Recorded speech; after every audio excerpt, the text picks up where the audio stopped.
welcome back to another episode of Talk That Talk. My name is Lynn and I am the host and creator of Talk That Talk.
What is this event all about? Let's start there. Alright, cool. So this event is hosted basically by artists for equity, and it's in support of sex workers in South Africa or in Africa and North in the world who suffered the Covid19 pandemic and are just trying to make things right. And so this event is basically to make sure that sex workers are okay, and to make sure that they know that they haven't been forgotten, and we are here in support of them, and we're still thinking about them. We are at the waiting Cape Town outlet. In support of that initiative. As somebody who, I'm part of the queer community, but if I'm honest, I don't have all the knowledge when it comes to sex workers and how the lives of sex workers are impacted. Obviously, during the pandemic, everyone was impacted. So COVID-19 is a pandemic that literally prohibited people or individuals to not be in contact with each other. And so sex work is based on human interaction. And that was not allowed because of the pandemic. Which means that as a sex worker, as an individual, I'm not allowed to provide for my family, I'm not allowed to pay my bills, I can't pay my rent, I can't, you understand? So that is the impact of COVID-19 for sex workers and it's just rough, right? Because basically the entire work is based on interactions with other people. And so if you're not able to do that, and you're not able to have that interaction, you're basically left on the street and you're hungry. And so basically what we advocate for at SWET, which is the Sex Workers Education and Advocacy Task Force, is for the decriminalization of sex work, right? And when I say decriminalization of sex work, I mean that sex work should be seen as any other job that is being done by anyone throughout society, right? And we should not be stigmatized, we should not be alienated as individuals for deciding what we want to do with our bodies, right? So basically that's what we speak to, and that's what we advocate for at SWET. that's fucking important. Yeah, it's fucking important. It's my body. I have autonomy, I have agency, and I should be able to do what I want to with my body. And what you think and how you feel about it, it's not up to you. You understand? And that's what we speak to. And it's been a mammoth task. For SWET, this has been a task that we've been fighting for 25 years now. And there's been many sex workers that have been killed.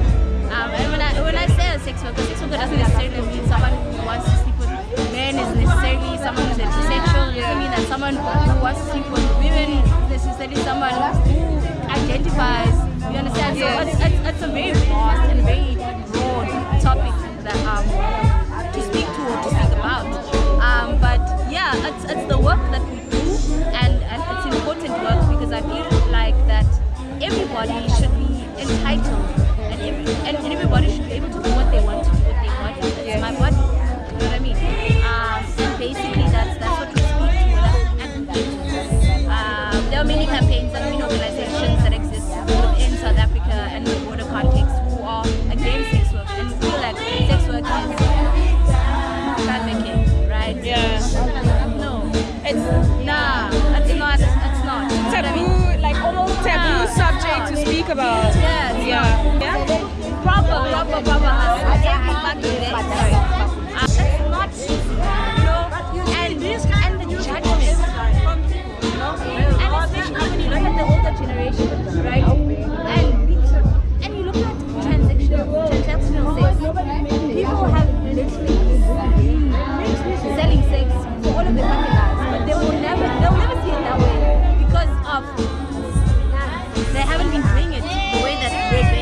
their husbands happy, providing for them. They had a house, they had a home. Therefore, all that service, for that, they had to give something in Remuneration. Right? Yeah. Right. Remuneration. Yes. And so, why is it now that why can't we claim and own our sexuality in our bodies and do what other bodies want? And so that's my biggest thing. I'm an advocate for sex work.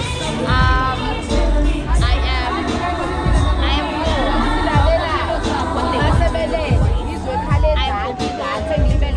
live their lives the way that they want to live their lives, right? And making money the ways in which they want to make money, right? It's not up to me. It's not up to me to say and to decide what is right morally and what is wrong. It's my decision, and I feel like at the end of the day, that is what we should all just think about that. You know what I mean? It's such a threat when anybody who is outside of that cis het male, identity, you cannot advocate for your body. Your body's not yours, it's ours. So we are going to govern what you do with your body. We are going to govern how you deal with your body. Like when people get the audacity to tell me what I and I cannot do with my body, that belongs to me. Exactly. That I take care of. Wow. And it's very, I mean, I don't want to throw this word around, but it's oppressive to still throw it around in this context and in this conversation. It's fucking oppressive. It's highly oppressive. That you are not granting, it's not even you are granting anybody anything. That you are not allowing somebody to claim autonomy. Like, especially with our history as a fucking South African society, we would think that we would be a little bit more progressive with autonomy now. Look at that shit that happened in Gansby the other day. Yes, we see you. Yes. Literally the entire country was shaking. Yeah. Because queer people of color decided to occupy a space that was not meant for them. Yeah. So when you, by virtue of you being black, you're already put in a box. You're already put in a certain area, in a certain place, right? Which is wrong. Yeah. It's not okay. You know what I mean? I'm queer. I'm fucking black as fuck. But it doesn't mean that I shouldn't be living in Gansby. Why is it that Gansby is only for a select few? Why isn't it popping up to me? Yeah. Why can't I live there? And people were so pressed that they were queer activists taking up space, and Unfucking the homophobia that was displayed from numerous newspapers, people were broadcasting things. Yeah.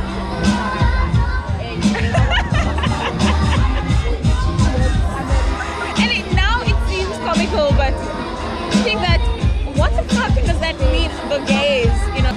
And how many safe spaces exist within South Africa for queer people? Please tell me. Give me the names. That's not good, guys. We're all struggling. We're all suffering. The level of struggle that we're going through might not be the same. However, we're still struggling. So instead of working in silos, why isn't it that we can work together? And why is it that we constantly alienate other marginalized within? You understand? And that's the thing that's the struggle that I've been having within the community. Yeah. Like that's my struggle, because we always seem to work in silos. And the way that government uses us against each other, right? Use our fucking bodies. Government can never be our friend. Yeah. Government is never our friend. Government is always the enemy. It doesn't matter how they say it, when they say it, how. They are never with us because they have their own agendas. You know what I mean? And so, yeah, I've just been noticing so many things, you know? And it's hard and it's heartbreaking. It's heartbreaking. People get into contact with Sweat if you would like to be involved. Who do you contact? What are the links? How can we reach you? We have an Instagram page, which is Sweat, at Sweat on Insta, and then on Facebook it's Sweat Sex Workers Education Advocacy Task Force on Facebook, and then on on Twitter it's at Sweat. So that's how you can get a hold of us. So yeah, that's me. My name is Zintle, by the way. It's good to speak to you, Lynn. Yeah. Thank you. Thank you, Zintle, so much for the conversation.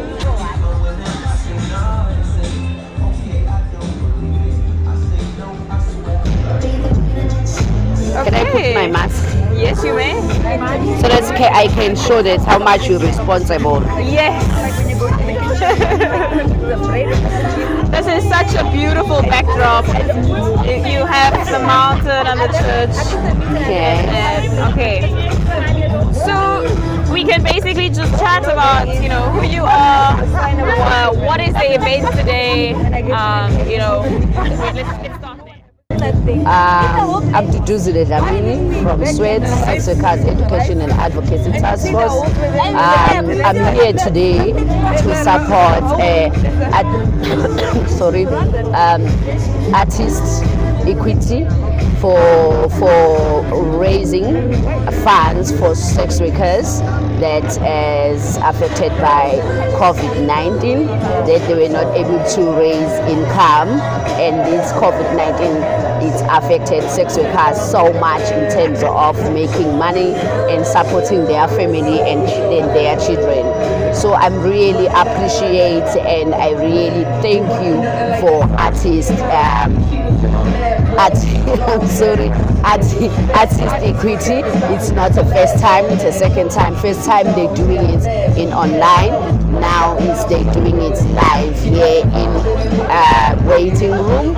It started at 2 o'clock until midnight today, and I really appreciate that. Those funds will be using for supporting sex workers in terms of buying what they need, special for buying food. And what is the basic sort of life and routine of a sex worker? Because I personally feel that there is a stigma around sex work that it is specifically only for heterosexual men. So I think just to hear from people who are in the organization, in the community, what exactly do sex workers do, and what does that work entail?